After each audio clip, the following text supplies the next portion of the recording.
minutos más vamos a iniciar. Por favor, los que han ingresado el audio y el video, salvo para los disertantes, todos los demás les pedimos que lo apaguen. Para poder, por favor, tener un orden, las preguntas se van a hacer por el chat. Gracias. Así también vamos a mejorar la calidad de la imagen. Tengan apagado y solamente utilicen el chat para hacer las preguntas, refiriendo a cada uno de los participantes que quieran hacer.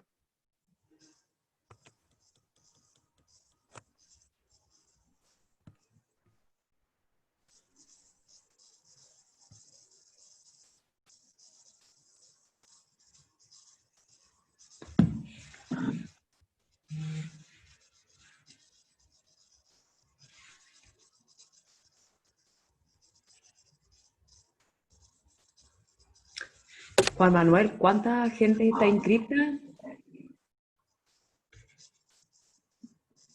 ¿A cuánta gente más está inscrita? ¿Tenés más o menos?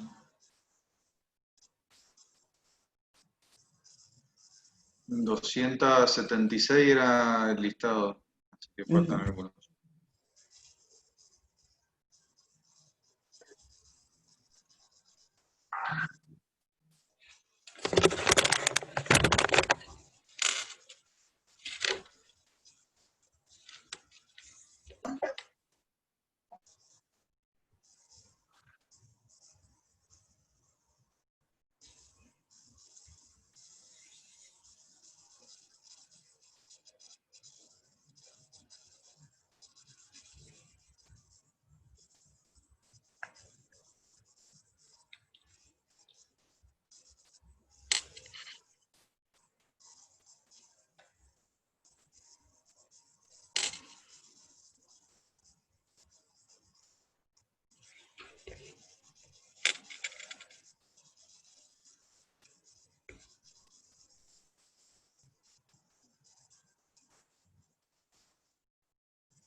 Les pido por favor que mantengan el audio y los videos apagados para mantener un orden. Las preguntas a través del chat, así mantenemos la buena calidad de video. Vamos a esperar en unos minutos porque se están terminando de acomodar algunos colegas para poder tomar la charla. Aguarden unos segundos y vamos a dar inicio.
despacio, hacelo pero despacio, porque podés pegarle el mate, podés tirar las cosas. Pero igual rompo todo, más o menos casi.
Por favor, les pido nuevamente que mantengan el audio y el video en silencio y el video apagado para mejorar la calidad. Si no, tengo que pasar a silenciarlos o eliminarlos del chat de la videoconferencia. Así podemos mantener un orden y mejorar la comunicación. Si tienen que así dicen, por favor, el chat.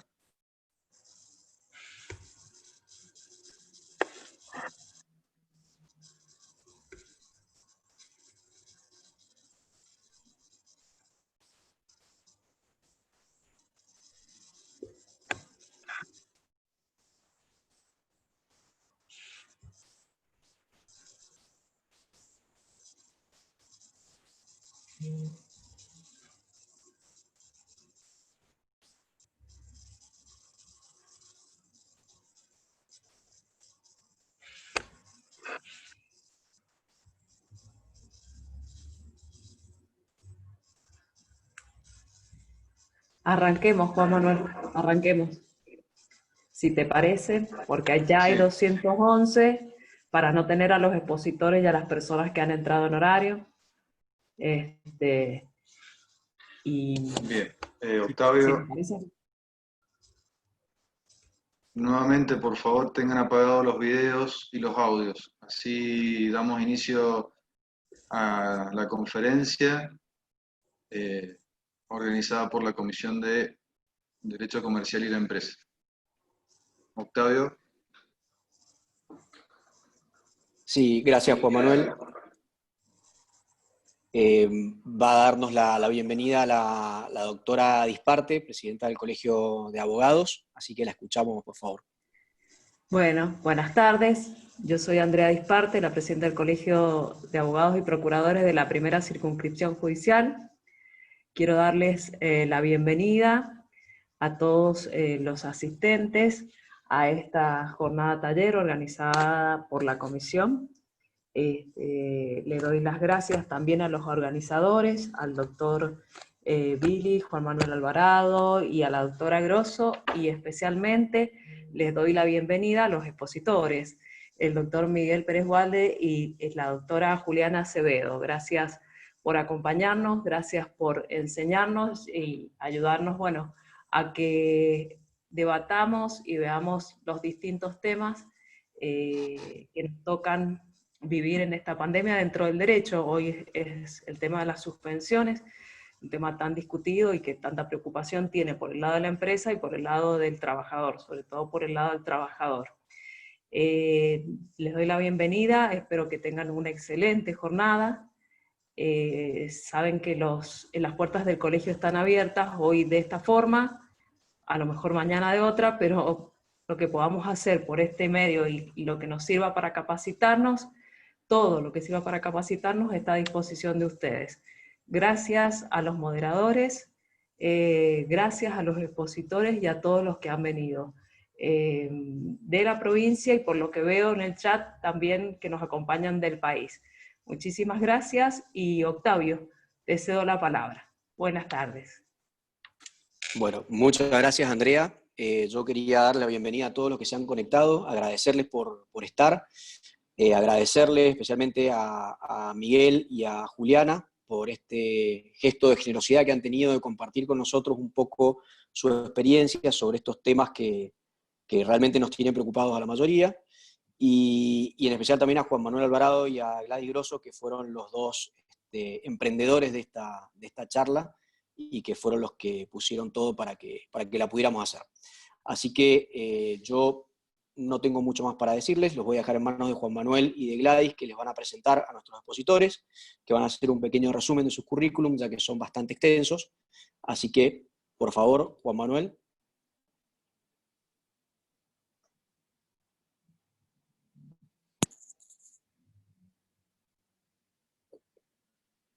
Juan Manuel, ¿me escuchás?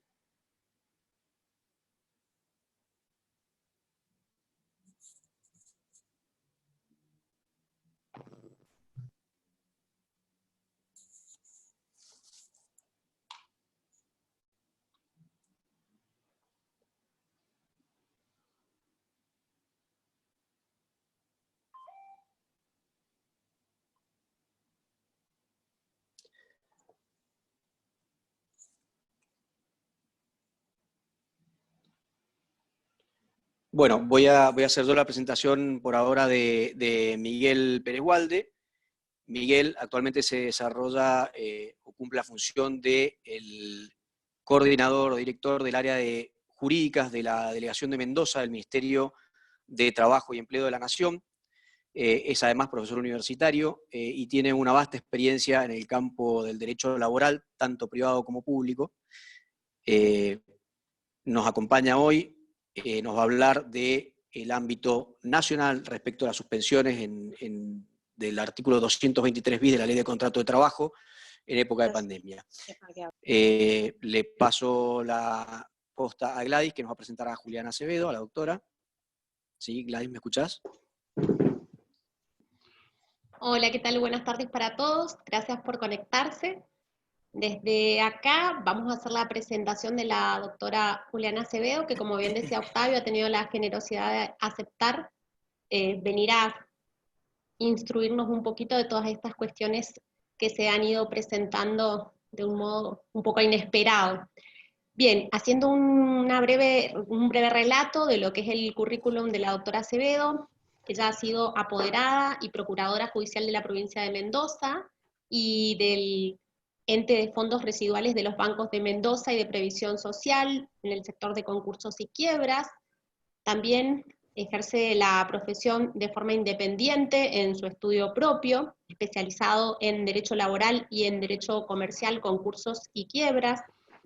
Ha sido también apoderada del Colegio de Técnicos de la Construcción e Industria de Mendoza del año 2000 a la actualidad, abogada laboral del Centro de Empleado de Comercios desde 2009 hasta la actualidad, miembro titular de la Federación del Colegio de Abogados de Mendoza desde 2014 a 2016, y miembro vocal suplente del Tribunal de Ética del Colegio de Abogados de Mendoza de 2016 a 2018, y en la actualidad directora de Asuntos Jurídicos y Técnicos de la Subsecretaría de Trabajo y Empleo de Mendoza, dependiente del Ministerio de Gobierno, Trabajo y Justicia, desde el año 2016 a la actualidad.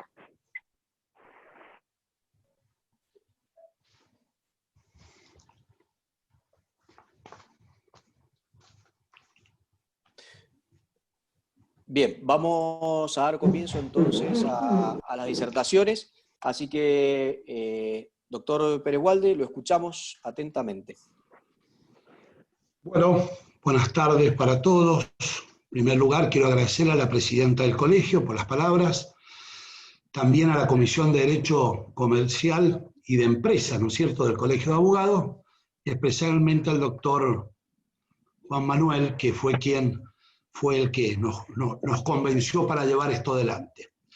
La verdad que el otro día, hablando con la doctora Acevedo, esta charla, la idea que venía planteándola el doctor Alvarado desde hacía 3 semanas, y realmente no pudimos concretarla, porque como bien sabrán todos ustedes, hemos tenido una vorágine de decretos, de resoluciones, de situaciones, de convenios, de adhesiones que realmente nos hacía imposible poder definir, digamos, tal vez lo que hubiéramos planteado hace 3 semanas, con lo que hoy vamos, digamos, a poder exponer, como para informarlos un poco cuál sería la temática que está llevando cada uno de esos organismos. Por una cuestión de defecto profesional, me voy a tomar la atribución, sé que todos son abogados, pero de hacer una pequeña reseña cómo hemos llegado a esto. Va a ser pequeña porque en 60 días hemos vivido una vorágine impresionante de decretos, resoluciones que nunca lo hubiéramos pensado. En primer lugar, creo que yo partiría tomando el decreto 34 del 2019, que habló en su momento de la doble indemnización. Este decreto tiene su origen, para los mayorcitos, todos se van a acordar, en lo que fue en su momento la ley 25.560 con el artículo 16, que fue en la época de Dual de la crisis del 2002, con la diferencia que en ese momento primero salió la ley y después, digamos, se sacaron las determinaciones o fueron leyes. En este caso, el decreto fue anterior a ser ratificado posteriormente por el Congreso por el tema de la pandemia y la suspensión de las actividades.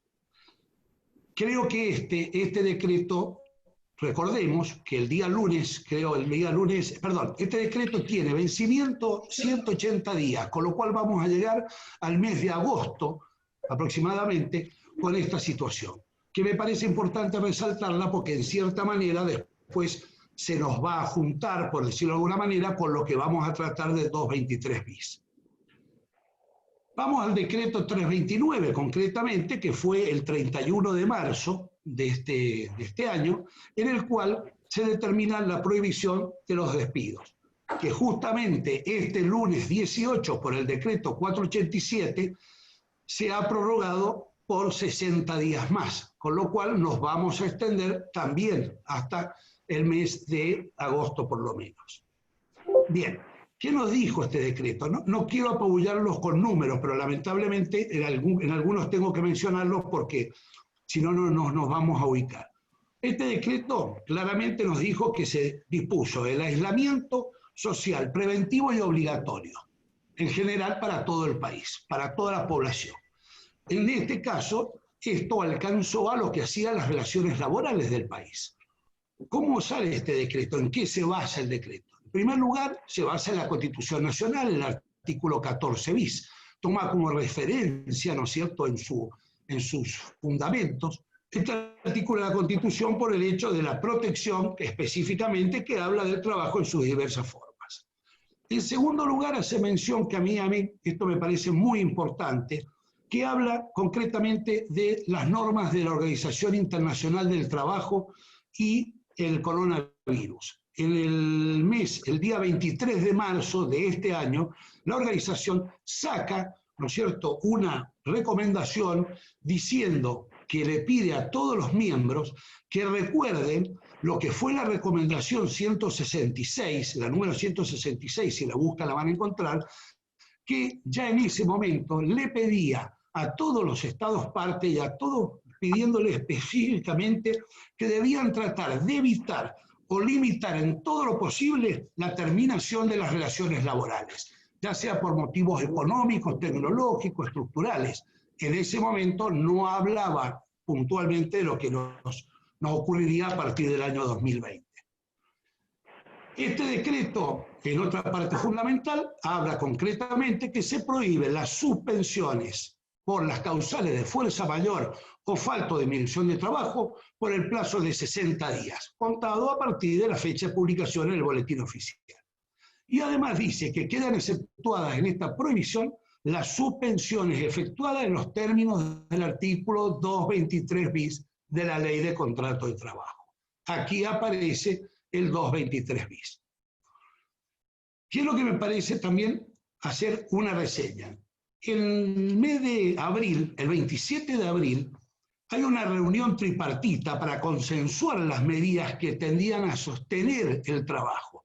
Y esto lo realiza la Unión Industrial, la CGT, en el Ministerio del Trabajo como ámbito. Por eso habla de una reunión tripartita.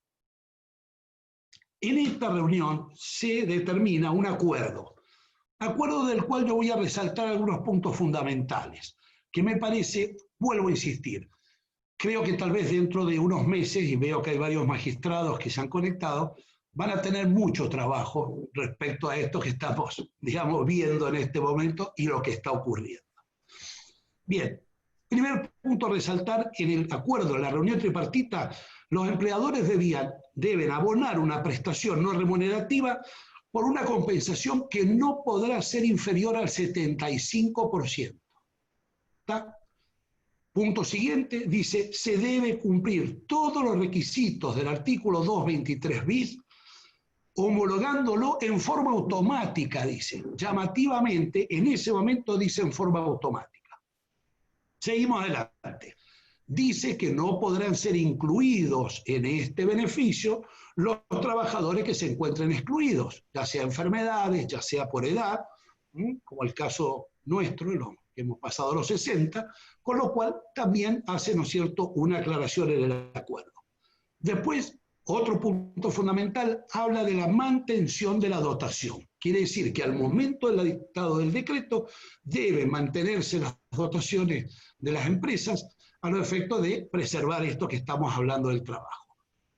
Y por último, creo que tal vez el más importante para mí, habla que los empleadores pueden disponer de suspensiones en forma, lo voy a leer textual porque creo que es importante, simultánea, alternada, rotativa, total o parcial según la realidad productiva.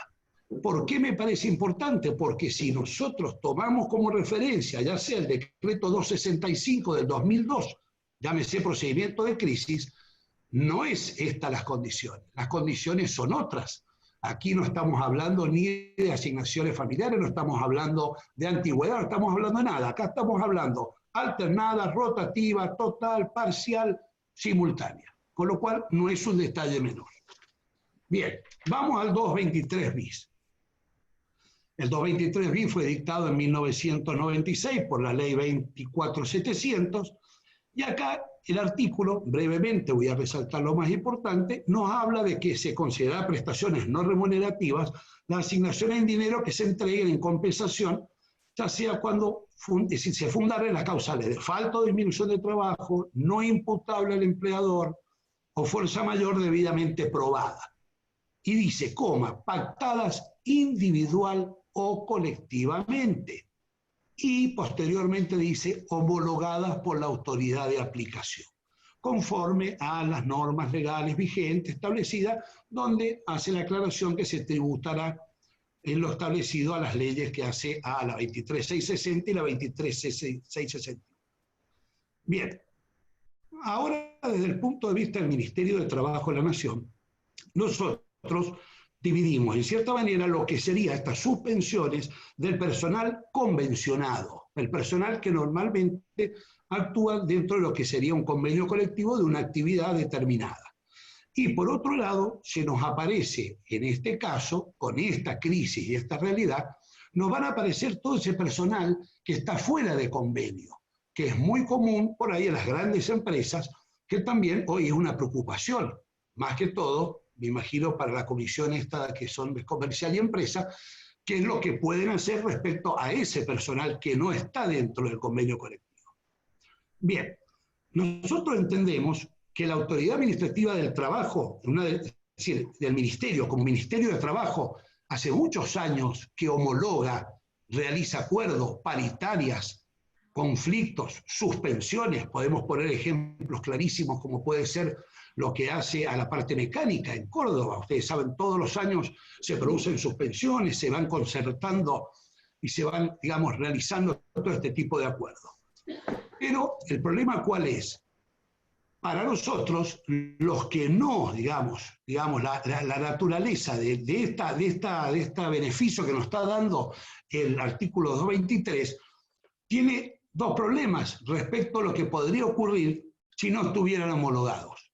Un primer problema, que sin lugar a dudas es que si no cuentan con ella, van a poder ser objetadas por la Administración Federal de Ingresos Brutos, la AFIP. Estamos dejando de pagar una parte del salario y estamos dejando de pagar lo que hace a las cargas y retribuciones, con lo cual la AFIP podría decir, señor, ¿quién lo autorizó a usted a hacerlo? ¿Vamos? Y en segundo lugar, que también es muy importante, que es el tema que hace a los perjuicios de los reclamos, que pudieran ser individuales, que eventualmente podrían suscitarse a futuro. ¿Por qué lo digo esto? Porque conversándolo en el Ministerio y mirando cuando empezaron a aparecer los convenios marcos, que ya nos vamos a referir a ello, observábamos que los primeros, que creo que tal vez Mendoza fue el pionero, creo que tal vez Comercio, el doctor Roberto Domínguez, a quien le agradezco porque con él empezamos a conversar hace 4 meses o 3 meses cuando empezó este problema y realmente fue de gran ayuda. Los primeros convenios manifestaban que dejaban, digamos, en libertad o dejaban a resguardo los derechos individuales que pudieran en el futuro verse, digamos, alterados o cercenados. Con lo cual, era relativo, digamos, la homologación tiene en cierta manera ¿cómo se llama? Tiene en cierta manera esa homologación, perdonen, pero que tenía un ruido, en cierta manera tiene un carácter, digamos, que no sería totalmente, digamos, cierto o concluyente de ese acuerdo. Bien, en todos estos casos, ¿no es cierto?, nosotros entendemos que debe tenerse, digamos, mucho cuidado respecto a eso. Ahora voy a referirme concretamente al trámite que en el Ministerio de Trabajo nosotros estamos llevando a cabo.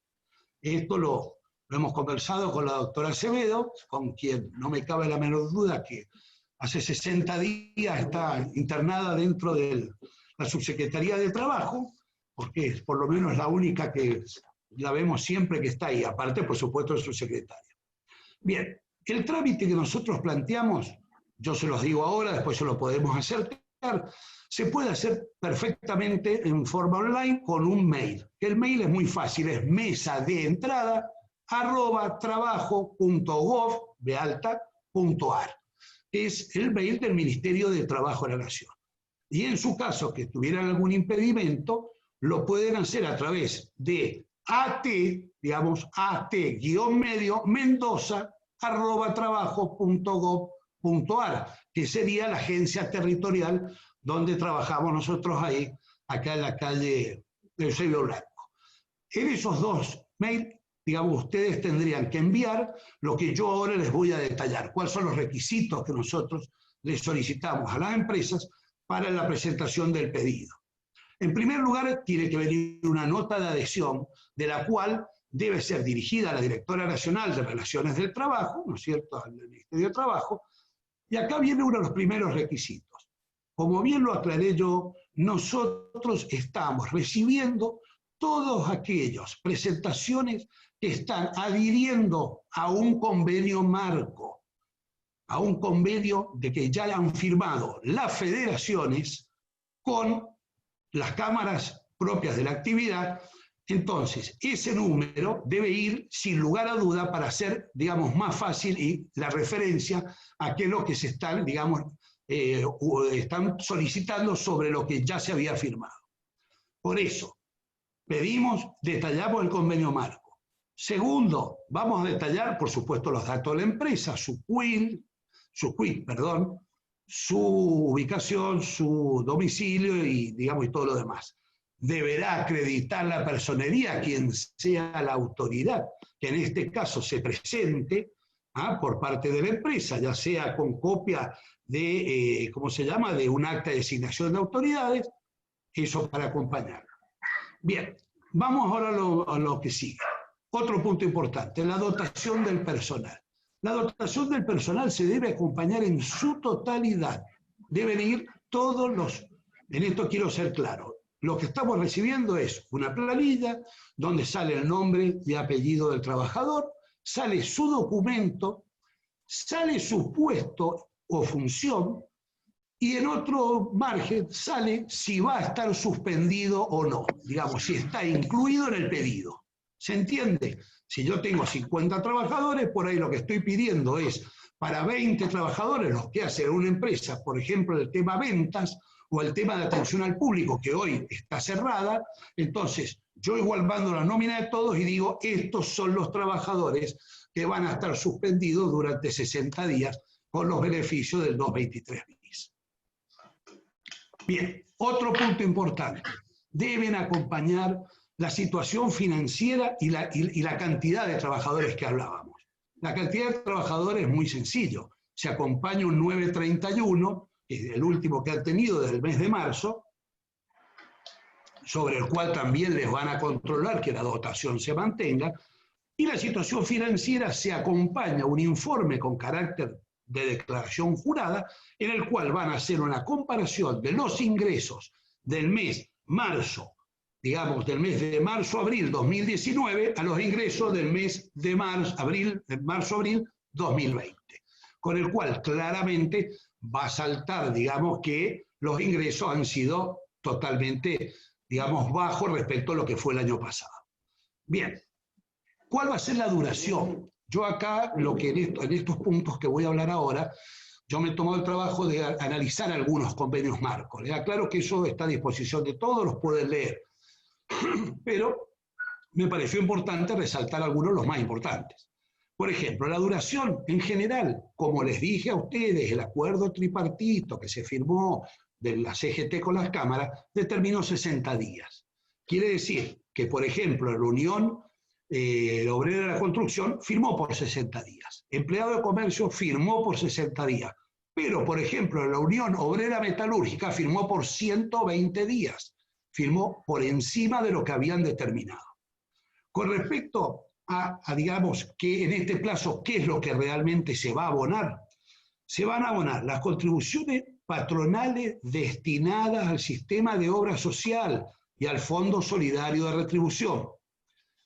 Con respecto a lo que hace a los temas de cuota sindical, alguna obra social, ahí también, si se toman el trabajo, van a encontrar algunas particularidades. Por ejemplo, la Unión Obrera de la Construcción determinó, ¿no es cierto?, con sus empleadores, hacer un aporte especial adicional para la obra social. ¿Está? Eso fue la Unión Obrera Metalúrgica. La Unión Obrera de la Construcción determinó un pago especial de la cuota sindical. En principio, por lo que los decretos del Ministerio están establecidos, la cuota sindical debería estar incluida. Bien, vamos ahora con respecto a los montes, y después los porcentajes.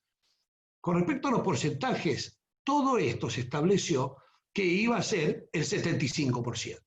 ¿No es cierto? Bien, entonces nos encontramos que la Unión Obrera Metalúrgica acordó por el 75%, Comercio acordó por el 75%, estaciones de servicio por el 75%. Pero ahora vamos a ver que la Unión Obrera Metalúrgica acordó, el 70%, y playas de estacionamiento y lavaderos acordó por el 68%. Con lo cual es muy importante, porque hablaba de que esa iba a ser la base. Y va a ser importante a los efectos de que esto sea analizado al momento de la, digamos, que se le dé el carácter de, por parte del Ministerio, sea homologado, porque está por abajo. Pero bueno, esto ha sido aceptado y no ha habido ninguna objeción. Otro tema que me pareció importante conversar es el tema que va a ocurrir con el sueldo anual complementario del mes de junio, que también se ha hecho referencia en varios convenios. ¿Qué es lo que dice en general los convenios? Dice, señores, se pagará el mejor sueldo normal y habitual de los meses anteriores a la suspensión. o posteriores, pero yo no creo que en junio, para pagar el primer medio aguinaldo, no creo que estemos en una situación o que hayamos superado esta crisis. Con lo cual, seguramente van a tener que pagar los medio aguinaldo tomando como mejor remuneración habitual la del mes de febrero. Porque la de marzo, es cierto que la gran mayoría de los empleadores, por lo menos por lo que yo tengo conocimiento y lo que sabemos por el ministerio, se le paga.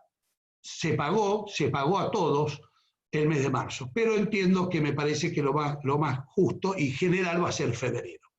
Bien, ¿qué es lo que estamos viendo nosotros acá? Entonces, usted prepara esa documentación con la presentación, con el informe personal, con el informe, cuál va a ser la suspensión, es muy sencillo.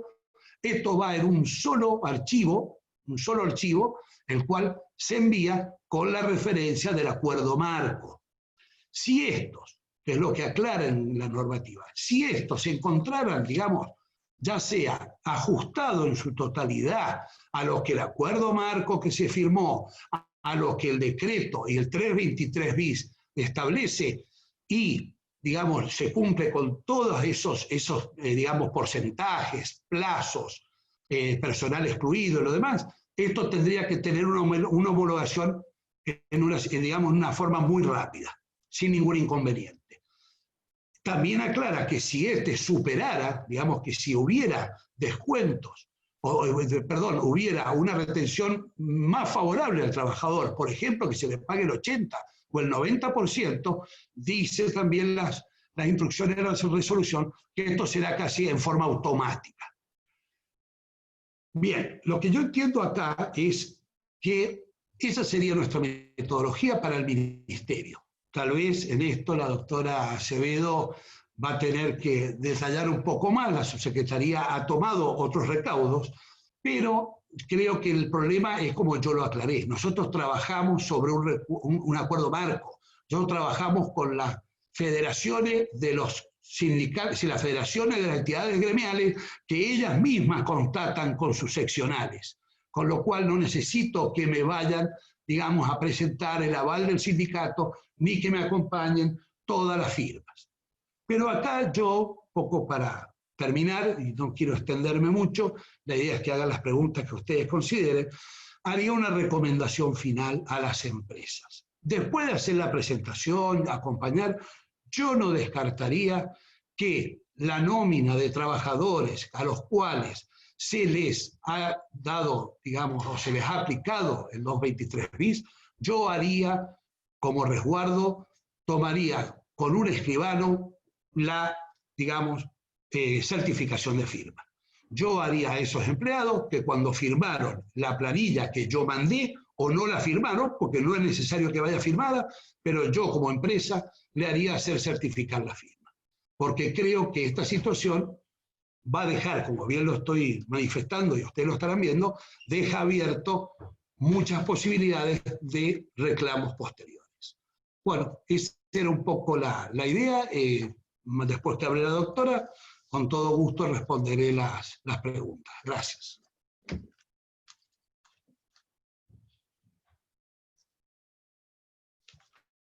Bien, muchas gracias, Miguel.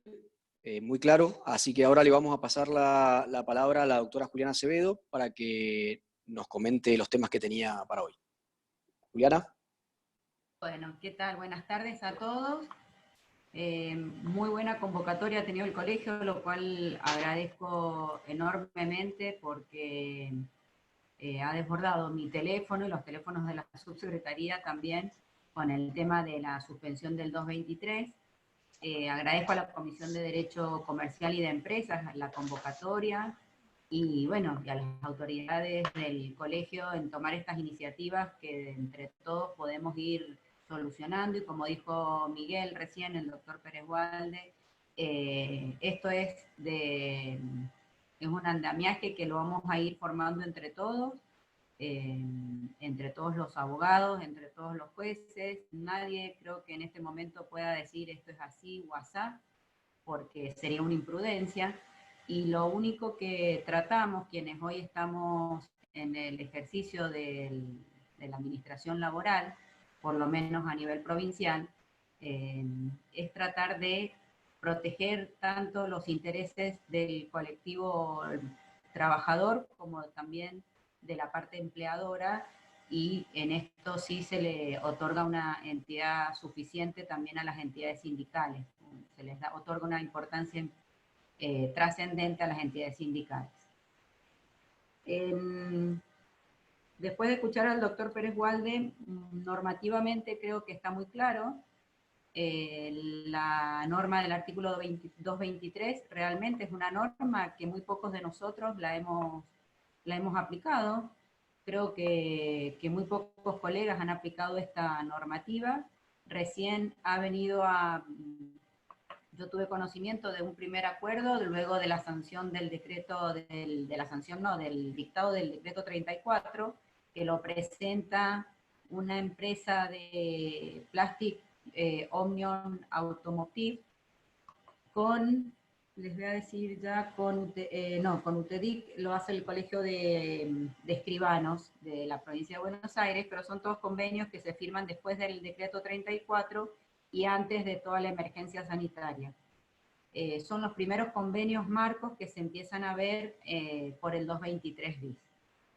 Como bien dijo Miguel, los primeros convenios marcos homologados en el Ministerio de la Nación dejaban salvada la protección de los trabajadores en forma individual, justamente porque se homologaba como convenio marco colectivo, no como un convenio individual de cada trabajador o de un convenio plurindividual que inmiscuyera o abarcara a todos los trabajadores. En ese sentido, luego de que se dicta la resolución 397, que es la que hoy nos ha convocado en cierto modo, la misma resolución en el artículo 5 invita a las provincias a que adopten medidas similares.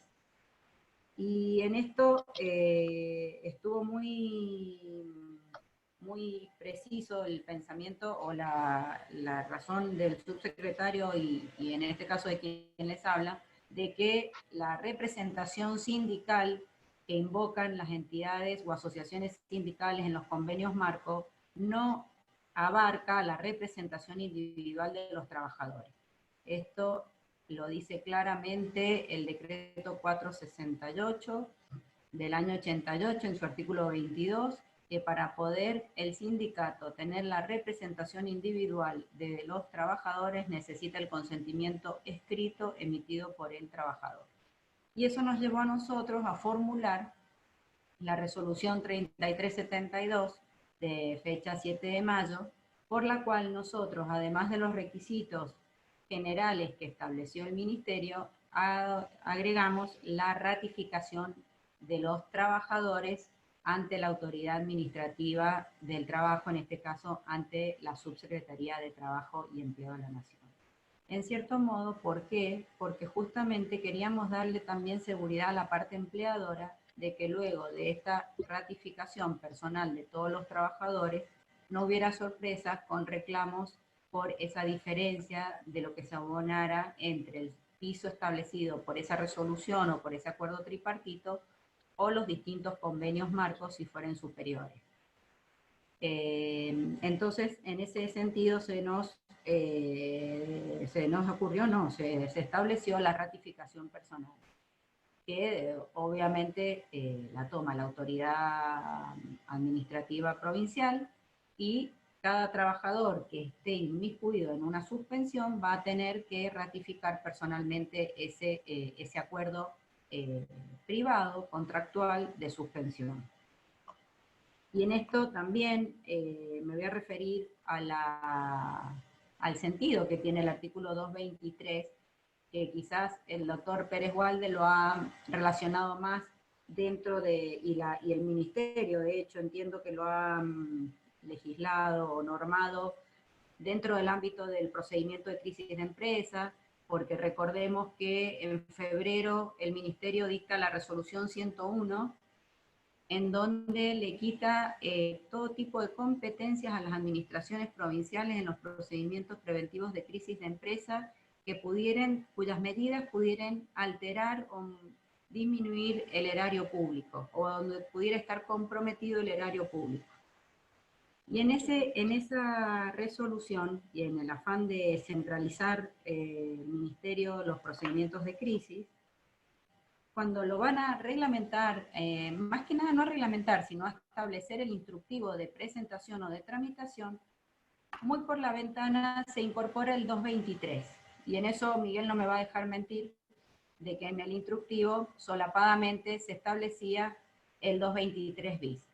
Cuando el 223 bis es una norma independiente de la ley 2403, sin perjuicio de que puede ser una medida paliativa de un procedimiento de crisis. En ese afán de centralizar, se dan cuenta de que todas las administraciones provinciales habíamos quedado atadas de pie y mano ante las presentaciones de procedimientos de crisis o suspensiones del 223 que pudiéramos tener acá en la provincia, y surge la aclaratoria con la resolución 359 que viene a aclarar y a otorgar nuevamente la competencia a las provincias para entender en el 223 bis. Dicho esto, y ya ha dictado también el decreto, la resolución 397, la subsecretaría dispuso por la resolución 3372 adherir a esa resolución 397, pero con ciertas modificaciones y el cumplimiento de ciertos requisitos, que no son los mismos que los que establece el ministerio, sino que son un poquito más, somos más exigentes en cierto modo en la ratificación. Es la única diferencia que tenemos con el ministerio, al igual que no exigimos toda la nómina de los trabajadores de la entidad, nosotros exigimos solamente la nómina, porque de hecho así lo dice la resolución 397, la nómina de los trabajadores afectados por la suspensión. Y en esto quiero ser clara que la ratificación que puedan hacer los trabajadores ante un escribano público en sus acuerdos o en los acuerdos que celebren con la empresa, y aunque en ese acuerdo estuviera el sindicato, nosotros igual vamos a exigir la ratificación personal de los trabajadores por la sencilla razón de que queremos que la homologación que emita la subsecretaría tenga el carácter de cosa juzgada en los términos del artículo 15 de la Ley de Contrato de Trabajo. En ese sentido, las homologaciones de convenios colectivos o acuerdos marcos no surten los efectos de cosa juzgada del artículo 15. Entonces, fue lo que nos llevó a exigir la ratificación personal de los trabajadores, que hoy por hoy se está tomando vía remota también, vía telefónica. En ese marco es que la subsecretaría, a partir de la semana pasada, admitió el ingreso de todos los acuerdos por suspensión celebrados con los trabajadores. Como dijo el doctor Pérez Walde, esa suspensión puede ser total, parcial, alternada, rotativa, no hay inconveniente en eso, sin perjuicio de que nosotros sí le establecemos un turno o le comunicamos que vamos a comunicarnos con ellos, valga la redundancia, para que ratifiquen ante mí especialmente, lo estoy haciendo yo en forma personal y ahora me van a colaborar a partir del martes, si Dios quiere, otras personas para poder agilizar la ratificación personal de cada uno de los trabajadores. El trámite, les voy a contar, para quizás muchos de ustedes no lo conocen, creo que se ha difundido bien la resolución, todo, pero bueno, como todo es nuevo, para nosotros como organismo, trabajar de esta manera también es nueva, para ustedes como abogados también.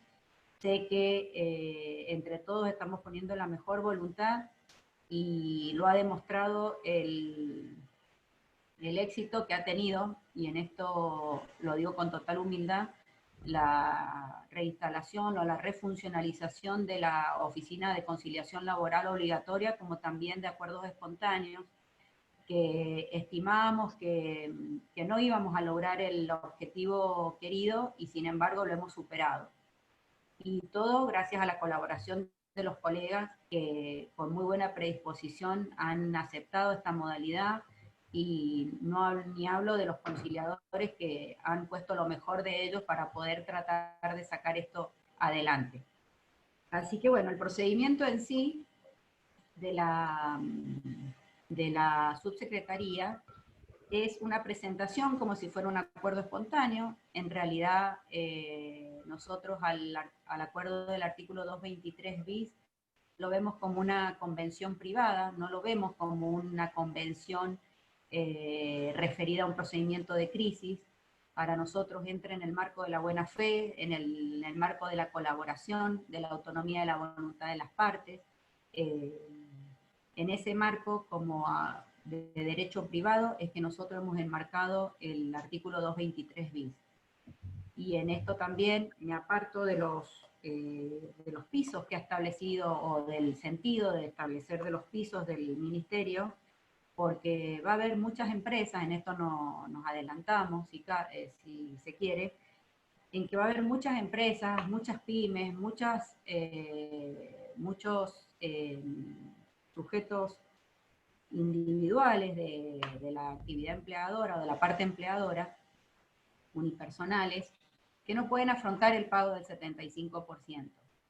Y el trabajador necesita también conservar su fuente de trabajo, necesita conservar hoy su obra social. Está todo muy, muy revuelto, y en cierto modo se le tiende a dar más protección en el aspecto de mejorar o equilibrar un poco las cargas, tanto para el trabajador como para el empleador, en el sentido de que, llegado el caso que nosotros nos encontremos con una resolución, con un acuerdo que por debajo del piso establecido del 75%, sin perjuicio de que vamos a invitar a la entidad sindical y le vamos a dar la vista que corresponda, o se abrirá una mesa de negociación conciliatoria, entiendo que también vamos a homologar, una vez resuelto en una mesa, reitero, conciliatoria, la cuestión de no respetar ese piso que ha impuesto, si se quiere, o ha establecido la Unión Industrial con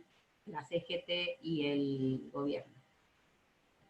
Dicho esto, les comento cómo es el procedimiento, por si algunos no lo conocen. Creo que muchos ya lo conocen porque es muchísima la gente que lo ha presentado, y felizmente debo decir que muy bien presentado. Se ingresa como un acuerdo espontáneo a un correo oficial que es lcabrera@mendoza.gov.ar.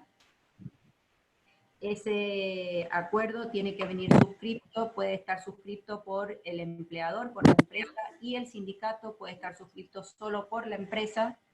Los trabajadores. Y los trabajadores pueden haberlo suscripto o no. Sí o sí es condición sine qua non que en esa presentación venga el listado de los trabajadores afectados por la suspensión. Si no está el listado de trabajadores afectados, directamente se rechaza in limine esa presentación, ni siquiera se forma expediente electrónico. Una vez que yo recibo ese acuerdo presentado por la empresa, si no está integrado con la firma o la conformidad del sindicato, yo lo remito al sindicato o a la entidad sindical representativa de la actividad para que me preste su conformidad. Pese que esté igual, aunque esté en los mismos términos que lo que establece la resolución 397, que me remite al acuerdo tripartito. Junto con la conformidad del sindicato, o vencido el plazo de los 3 días, yo convoco a los trabajadores, le comunico a los trabajadores que van a recibir un llamado de parte de la subsecretaría para que me ratifiquen mediante videollamada el acuerdo de suspensión. Hasta acá yo he celebrado 3 acuerdos ya del 223, todos los trabajadores felizmente han aceptado y han estado de acuerdo con la suspensión. Por supuesto que ha sido en el límite de los 2 meses de los cuales habla el acuerdo tripartito, y en muchos otros, para sorpresa de muchos, ha sido por menos tiempo también, gracias a Dios, con esta reactivación que tuvo la la semana pasada que se incluyeron más actividades exceptuadas del ASPO, gracias a Dios también las suspensiones han sido por menor tiempo. Así que en ese ámbito nosotros, una vez que el trabajador me ha prestado a mí la conformidad, ese convenio pasa para dictamen jurídico de los asesores de la subsecretaría y luego pasa a la firma del subsecretario.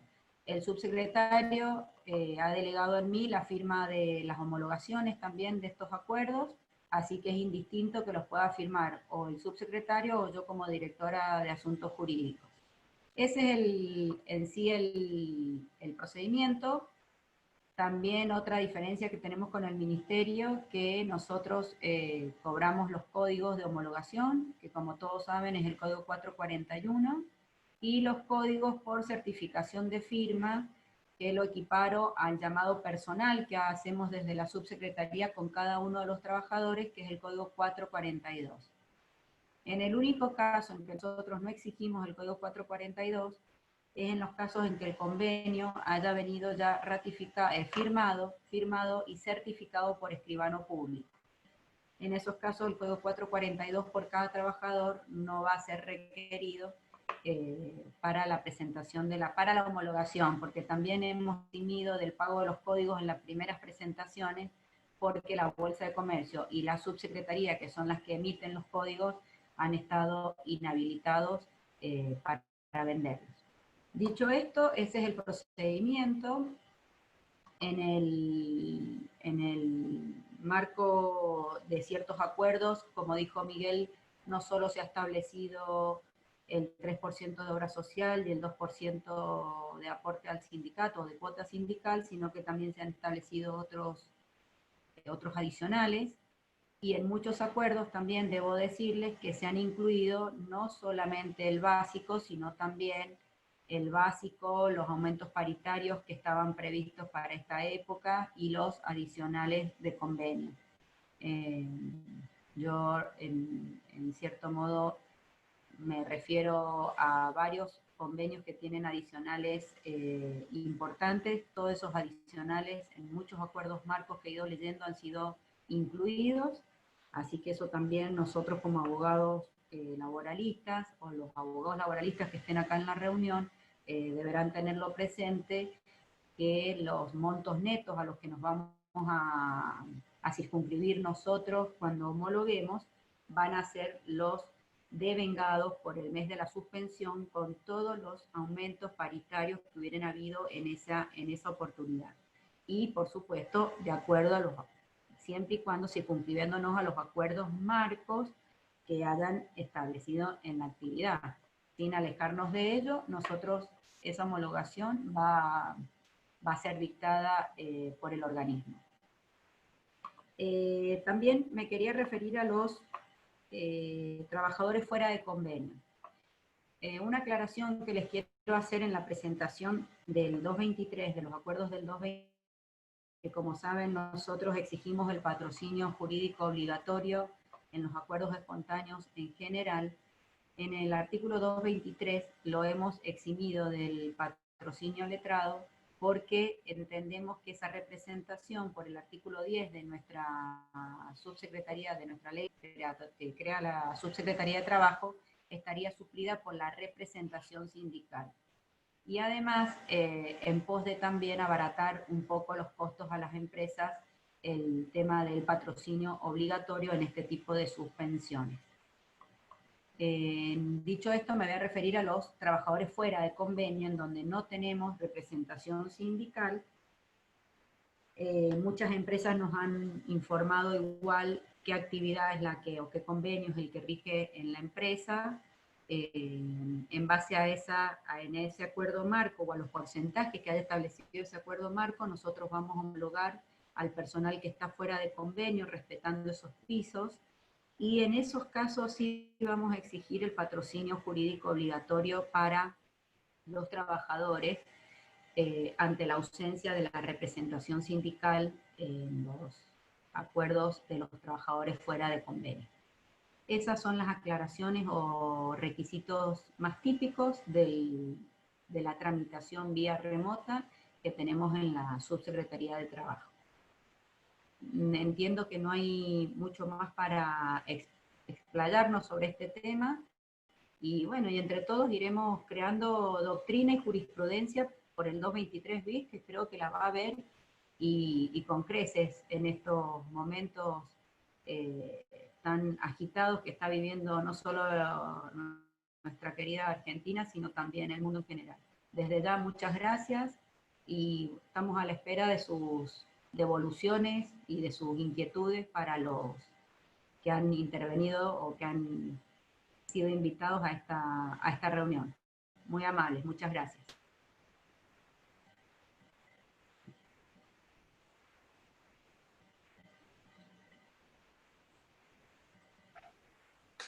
Bueno, muchas gracias, doctora Acevedo. Creo que ha estado muy interesante las dos exposiciones. A partir de este momento abrimos lo que serán las preguntas que hemos estado recibiendo a través del chat. Así que, si nos permiten los disertantes, vamos a empezar con la doctora Grosso a hacer las preguntas que hemos podido tomar. Doctor Perewalde, la primera pregunta que tengo es de Nicolás Molina, y quería preguntar al doctor, ¿qué sucede en los casos en los que no hay acuerdo con los trabajadores y o la entidad gremial que los representa? Bueno, puede ocurrir, yo lo manifesté o no sé, no recuerdo, puede ocurrir que alguna empresa o los trabajadores de esa empresa entiendan que no se ven representados en el convenio marco, con lo cual pueden, con la seccional, independientemente de lo que haya firmado, digamos, la federación, pueden con la seccional, concretamente, hacer una firma de su convenio y llevarlo ante la Subsecretaría de Trabajo. Si no me equivoco, esto me lo puede corregir la doctora Acevedo, creo que uno de los primeros convenios lo hizo Comercio, en Mendoza, y no ajustándose al convenio marco, sino lo hizo específicamente con una empresa. Por eso hice la mención yo al doctor Roberto Domínguez, que sé que él actuó en ese momento. Entonces, yo entiendo que si fuera así, donde los trabajadores no lo ven, o los delegados de los trabajadores no entienden que no les cubre o no están de acuerdo con el convenio marco, deberán discutirlo con la seccional, y esto deberán derivarlo por la Subsecretaría de Trabajo.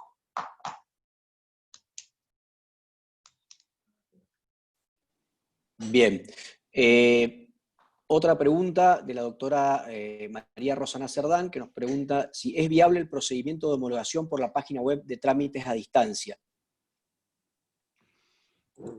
Bueno, yo ahí creo que les pasé recién las páginas. Sí, la homologación va a ser así, es decir, lo que normalmente se hace es, enviado todo esto en el archivo a Buenos Aires, nos avisan desde Buenos Aires que ya está el número de homologación y demás, y nosotros desde acá o desde el mismo, digamos, ministerio, desde la sede central, les comunican que ya está la homologación. Es decir, todos los convenios que yo he estado manifestando, en este momento se deben haber firmado, Marco, aproximadamente más de 40.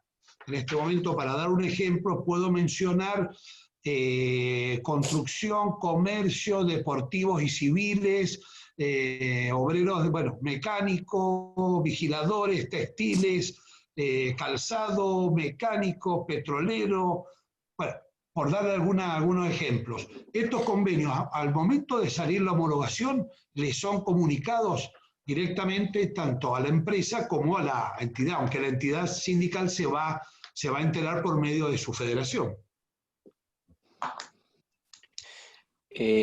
Doctor, una cosita, y dale paso también a la doctora Grosso para que pase las preguntas de la doctora Acevedo, así vamos haciendo uno y uno. Acá me están preguntando de dónde pueden sacar todos los convenios marco, si hay alguna web donde puedan acceder a todo eso. En la página del ministerio, perdón. Bien, sí. Sí, todo esto que yo estaba mostrando, esta planilla, que salen todos los convenios y van saliendo, digamos, a un costado, se pueden ir abriendo todas las resoluciones de homologación, están en la página del ministerio. En todo caso, yo me voy a ocupar enseguida de mandarles a ustedes bien la página para que puedan ingresar. Yo la que tengo en este caso es al mes del 14 de mayo, quiere decir que es a la semana pasada. Al viernes de la semana pasada llevaba 42 convenios presentados, algunos homologados y otros no, pero van saliendo las homologaciones. Bien. Bueno, doctora Grosso, si querés hacer algunas preguntas para la doctora Acevedo y después sigo yo con las preguntas para el doctor Pérez Walde. Sí, se me mezclan un poco porque tengo un montón de preguntas. Hay preguntas que no están especificados a quiénes van dirigidos, entonces la hago y decidan ustedes quién la contestan. Deben ser para la doctora Acevedo, seguro. No, para los mayores primero. Más que pregunta, me parece un comentario a efectos de que haya o no una aseveración. Dice que en casos de trámites a distancia del Ministerio de Trabajo, si se sube la documentación por el icono del decreto 328 del 88 de crisis de empresas, que no debería requerirse el formulario 931 ni firmas de empleados, ni comprobar la situación económica, porque la FIP contaría con esos datos. A ver, sí, esa pregunta me parece que es para mí, doctora, ¿o no? Sí. Lo que pasa es que, vuelvo a insistirles, nosotros, es decir, el ministerio, como bien lo dijo la doctora, que dijo que primero el ministerio tomó una decisión inicialmente que iba a llevar todos digamos, los procedimientos y que iba a llevar todas las presentaciones, dejando, digamos, por el hecho y argumentando que como era el Estado Nacional quien ponía en cierta medida los beneficios por la parte económica y que además era el que exceptuaba además a las empresas de los pagos también de los impuestos por la parte nacional, entendía que lo iba a llevar. Posteriormente se determinó lo que acabamos de decir, que dijo bien la doctora, que ellos lo están llevando y nosotros llevamos solamente lo que hace las adhesiones a los convenios marco. Por eso el trámite es más simple. Esto es lo que yo quiero aclarar. El trámite es más simple, es más rápido, sin lugar a duda, y muchas de esas precisiones, en caso de que, digamos, no se pide la firma del trabajador, se está pidiendo solamente cuál es la suspensión que se va a hacer, es decir, temas puntuales en una sola presentación. Con lo cual, esa sería un poco la diferencia, es decir, una determinación que tomó el Ministerio, porque además, recordemos que el Ministerio tiene todos los convenios colectivos de todas las actividades. Por eso me imagino que por una cuestión de celeridad, porque ya se ha podido otorgar en el mes de abril, ya estamos en el mes de mayo y en principio se estaría terminando. Y en este caso todavía no estarían muchos de ellos homologados, como también ha ocurrido, porque lo sabemos todos los que están en este taller, muchos han tomado la medida y no han ni presentado el pedido de adhesión, y ni han presentado absolutamente nada, y las empresas ya han tomado las medidas. Por eso no puedo ser muy, es decir, diría, no sería, digamos, faltaría la verdad, por decirlo de alguna manera, si dijera que las exigencias han sido muy terminantes. Ha habido una flexibilización por el tema de los tiempos, lamentablemente. Bien. Doctor, preguntan acá para el doctor Pérez Walde, ¿qué sucede con los trabajadores que se encuentran con reserva de puesto por enfermedad inculpable? ¿Se puede suspender? Por reserva de puesto de enfermedad inculpable. No, inculpable. A ver, creo que hemos entrado en otro tema, pero bueno, ya que estamos lo contestamos. Yo ahora voy a hablar por mí, por lo que entiendo yo. Si el trabajador está en reserva de puesto, independientemente de primero no alcanzaría esto, si continúa en su reserva de puesto, no habría ninguna modificación. Al estar en reserva de puesto tampoco estaría percibiendo salario, con lo cual no le modifica absolutamente nada. Distinto es que estuviera dentro de los plazos previstos en el 208 de 3, 6 o 12 meses, que en ese caso entiendo yo que también continúa percibiendo digamos, su ingreso en forma normal, y si llegara a tener, digamos, una reducción dentro del acuerdo, entiendo que como no está asistiendo a trabajar y estaría en el grupo que no asiste, ya sea igualándolo a los mayores o a los enfermos, entendería que el acuerdo lo va a alcanzar, digamos, en el porcentaje que se estipuló. Bien, otra pregunta para el doctor. la ha hecho el doctor Mauricio Guzmán. Dice, si el convenio se acordó con los trabajadores individualmente en los términos del acuerdo marco de la CGT y las entidades empresarias, y los trabajadores dieron su consentimiento por mail, pero no firmaron de manera hológrafa por la cuarentena, ¿se admite la presentación con el intercambio de correos? Bueno, yo ahí lo manifesté, es decir, en principio, si a mí me traen el acuerdo firmado, la planilla, con la nómina de trabajadores, quiénes son los que están suspendidos, el convenio marco al cual están adhiriendo, nosotros lo recepcionamos y lo enviamos, ¿no es cierto? O lo recepcionamos directamente, lo puede mandar a Buenos Aires. Por eso, al final de la charla, hice la aclaración que yo tomaría el resguardo, siguiendo un poco lo que dijo la doctora Acevedo, y tal vez un criterio un poco más localista, por decir mendocino, yo tomaría algún resguardo de hacer certificar la firma de los trabajadores independientemente que no se le exigiera.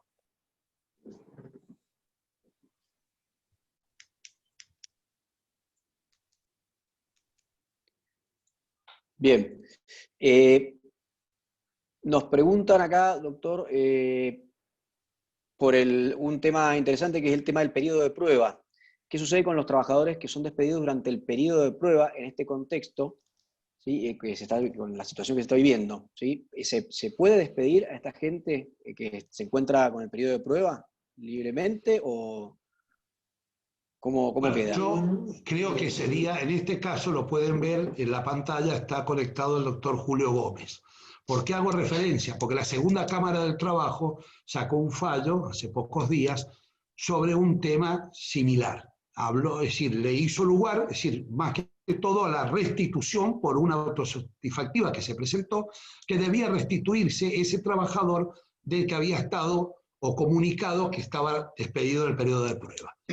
Yo aclaro que, a ver, yo no lo comparto.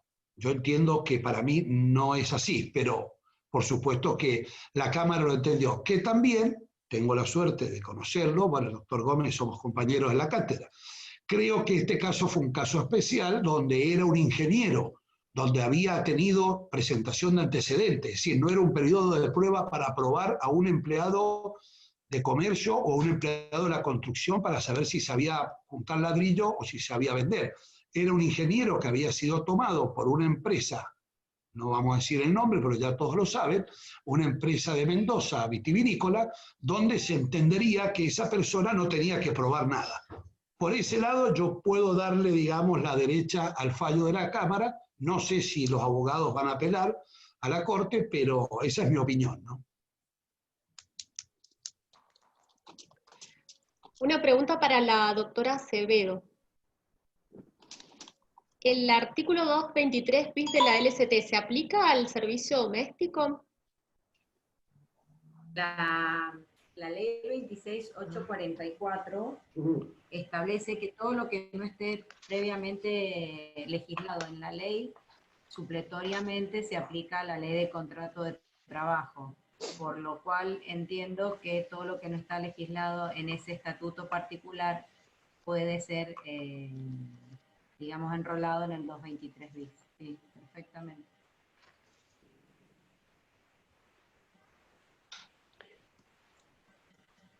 Bien, pregunta para el doctor Pérez Walde. Una pregunta un poco más específica. Es en relación a las estaciones de servicio cuya actividad se encuentra exceptuada y sus empleados están trabajando, pero tuvieron una disminución del 90% de las ventas. ¿Podrían realizar el procedimiento del artículo 223 bis ante la imposibilidad de abonar sueldos? Yo tengo entendido que, por lo que, digamos, les recuerdo que lamentablemente como cumplí 60 años en febrero, no me dejan ir al ministerio, con lo cual no podía estar en la oficina. A lo mismo que el jefe, el doctor Ceruti, tampoco nos deja concurrir. Tengo entendido que se firmó el convenio Manco con estaciones de servicio. Pero, ojo, una cosa es estaciones de servicio, que es vendedores y todo lo demás, y otra cosa es los ¿cómo se llaman? Los shops, donde se vende en las estaciones de servicio, que eso es otro tema. Es decir, ahí creo que como corrió la suerte, digamos, por el hecho de que se cerraron todas. Pero yo entiendo que sí, es decir, si ellos lo proponen y lo plantean, Por supuesto, es decir, yo creo que en esto un poco con la doctora Acevedo, me parece coincidimos, acá está abierto para todo aquel que quiera plantearlo y presentarlo, porque acá lo que se está tratando de preservar es la fuente de trabajo. Ese sería, digamos, el punto principal y que creo que todos estamos de acuerdo. Hay que preservar las fuentes de trabajo. Y lo mismo lo entiendo por parte de la justicia, los fallos que ha determinado. Entonces, no me parece, si yo tengo entendido que ya las estaciones de servicio ya firmaron ese acuerdo. Por ahí podría ser un caso más grave las playas de estacionamiento. No hay autos. O ahora ha empezado a concurrir, pero estamos viendo casos extremos donde realmente todo esto, es decir, estaba apuntado para eso, igual que también lo que hace a la asistencia del trabajo y la producción. No nos olvidemos que no es incompatible con el 223 bis, se puede pedir perfectamente, que es una ayuda que dijimos de un sueldo mínimo vital y móvil de acuerdo a la, digamos, a la antigüedad, de acuerdo a la remuneración que tenga, que toma como base, pero también se puede pedir. Una pregunta para la doctora Acevedo. Entonces, ¿la homologación no es automática? La homologación no es automática como en el ministerio. Nosotros pedimos la ratificación de los trabajadores ante la autoridad administrativa, exactamente. No es automática.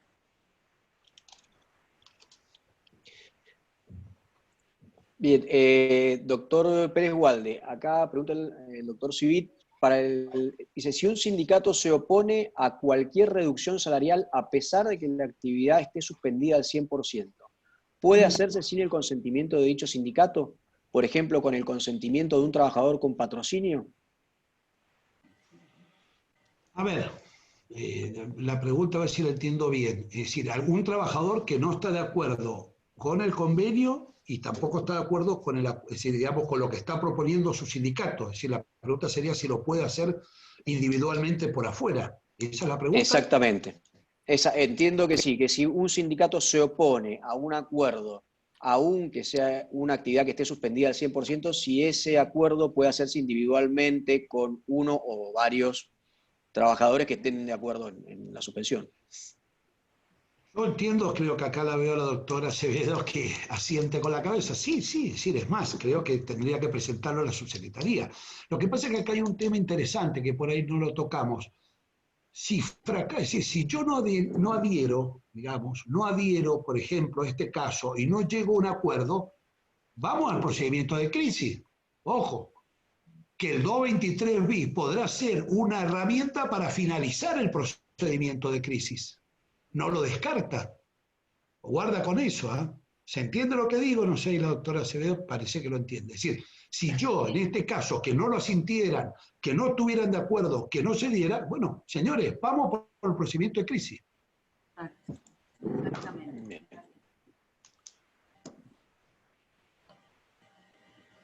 Una pregunta para la doctora Acevedo.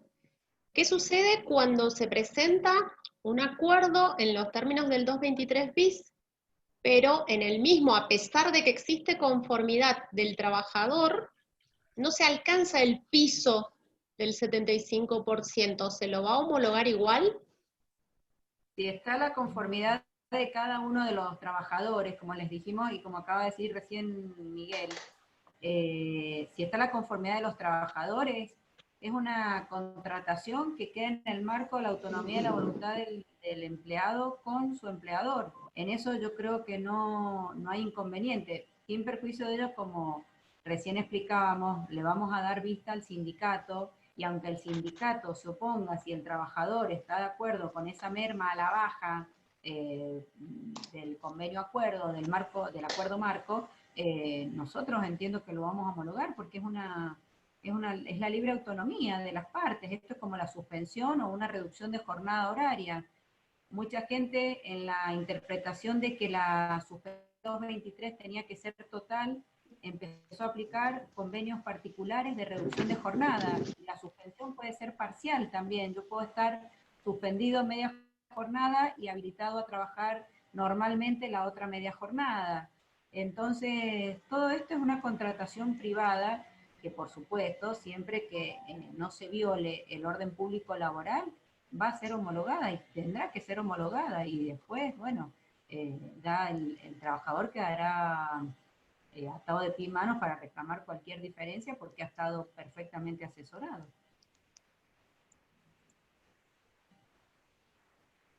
Bien, doctor Pérez Walde, una ya de las últimas. Preguntan qué ocurre en los casos en los que no hay un convenio marco.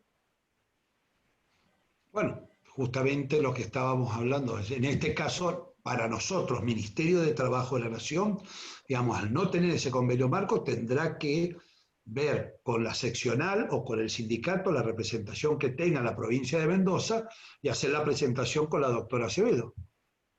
Es decir, este sería un poco la distinción, la barrera está ahí. Con el convenio marco nosotros operamos de esa manera. Si no existe y no lo tiene y no se puede adherir, tendrá que hablar con la seccional acá, con las representantes sindicales, o si hubiere, porque no nos olvidemos que hay muchos sindicatos que por ahí no tienen acá una estructura o una representación. Con lo cual, si tienen delegados, tendrá que también canalizarlo a través de la subsecretaría, ¿no? No.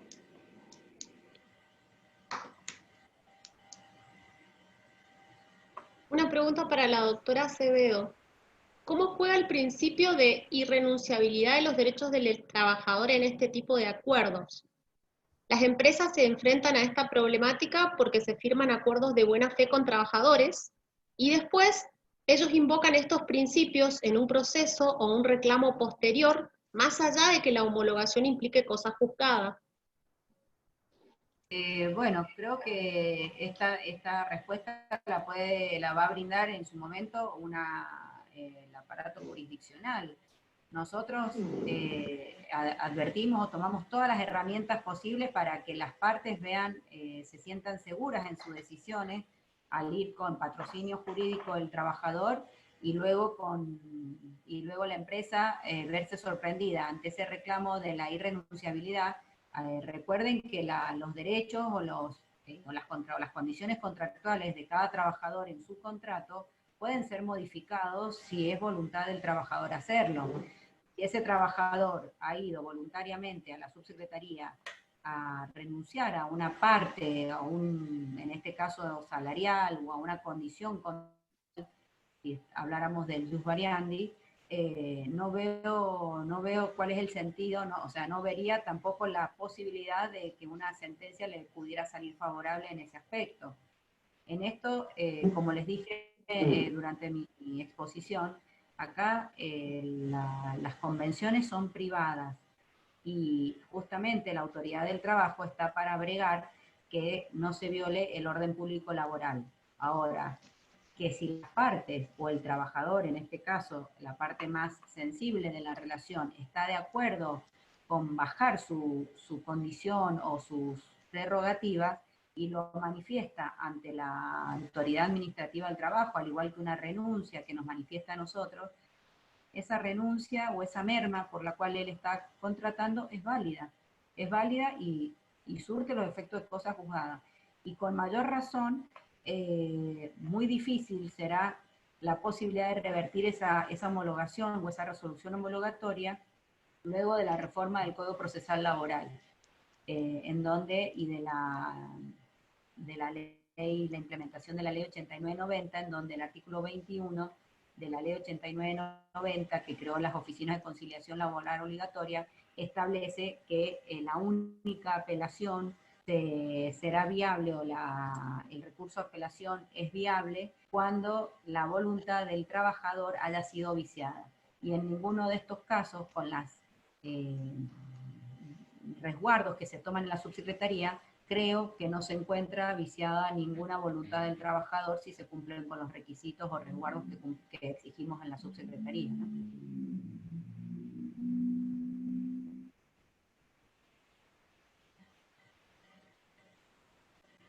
Bien, tengo una última pregunta acá para el doctor Pérez Walde. Dice, de acuerdo a la última resolución 489 del 2020 de la Secretaría de Trabajo del Ministerio, en artículo 2 establece que se prorrogan los mandatos de las comisiones directivas de los sindicatos y también de delegados, entre otros, por 180 días, contados desde el 30 del 9 del 2020. La pregunta concreta es, si el mandato vence con posterioridad al 30 de septiembre del 2020, ¿también entrarían entre los que se prorrogan? ¿Se cuenta por días hábiles desde el 30 del 9? Sí, efectivamente, nos fue notificado a nosotros en el Ministerio. Claro, porque el problema ¿cuál es? Es muy sencilla la respuesta. No se pueden hacer reuniones. Y para cualquier tipo de renovación de mandato, sea delegados, sea secretarios, comisión y directiva, lo demás, realmente no era viable de ninguna manera. Entonces se tomó este plazo para producir, digamos, ya como suspendido, digamos, todo lo que es en la parte de elecciones, delegados y comisión y lo demás, hasta la fecha esa. ¿Qué ocurre? No nos olvidemos que es decir, para presentarse, para preparar, para realizar elecciones hay que cumplir una cierta, digamos, plazos, ya sea de presentación de listas, presentación de autoridades, presentación de la comisión, digamos que, ¿cómo se llama? La Junta Electoral. Todos esos plazos, al estar suspendidos, volverán a activarse pasado ese plazo.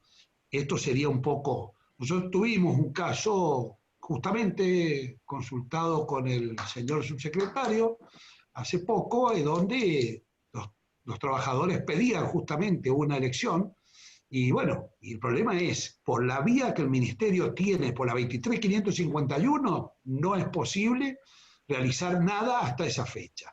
Si, así como estamos conversando nosotros, algún delegado dijera, bueno, voy a preparar una elección vía Zoom, y bueno, sería una cosa nueva. Son todas estas cosas que yo creo que han aparecido y que no van a desaparecer de ahora en más. Si él juntara y dijera, mire, junté de los 100 empleados en una conferencia a 70 y me avalan, y bueno, entiendo yo que tiene la representatividad, seguro la tiene. Eso seguro que la va a tener. Después habrá que discutir la validez ante el Ministerio. Pero es interesante, es decir, en principio está suspendido. Una pregunta para la doctora Acevedo. ¿Se podrían establecer distintos porcentajes a efectos de hacer abonados a diferentes trabajadores? Por ejemplo, uno que esté en periodo de prueba de otro que no.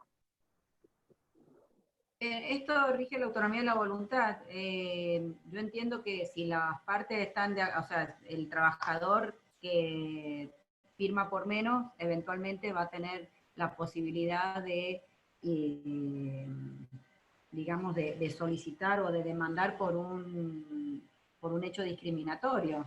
Porque si los dos cumplen la misma tarea en el mismo lapso horario o están suspendidos por las mismas razones, no hay razón para disminuir el sueldo de uno porque esté en periodo de prueba. Puede ser tan eficiente el que está en periodo de prueba como el que está o encontrándose ya en un contrato por tiempo indeterminado. Creo que en esto podría ser perfectamente. De ahí en más la empresa que asumirá el riesgo del reclamo por un acto discriminatorio por parte de la empresa, nada más.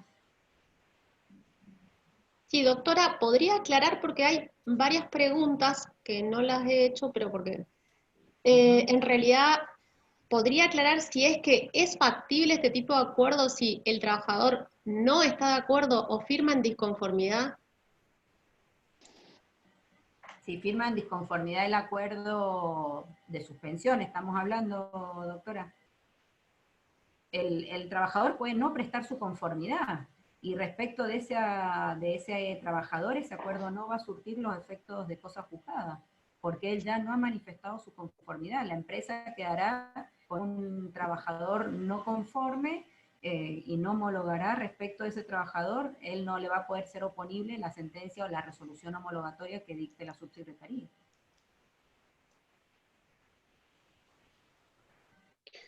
Bien. Doctor Pérez Walde, la última pregunta. Pregunta, cuando no hay acuerdo definitivamente con los trabajadores o el gremio, ¿se debe iniciar el procedimiento de crisis de empresa estándar o se puede ir por la vía de la resolución 397? A ver, perdóname, repetime la pregunta. La pregunta es, cuando no hay acuerdo definitivamente con los trabajadores o el gremio, ¿se debe iniciar un procedimiento de crisis estándar, el que conocemos todos, o se puede ir por la vía de la resolución 397?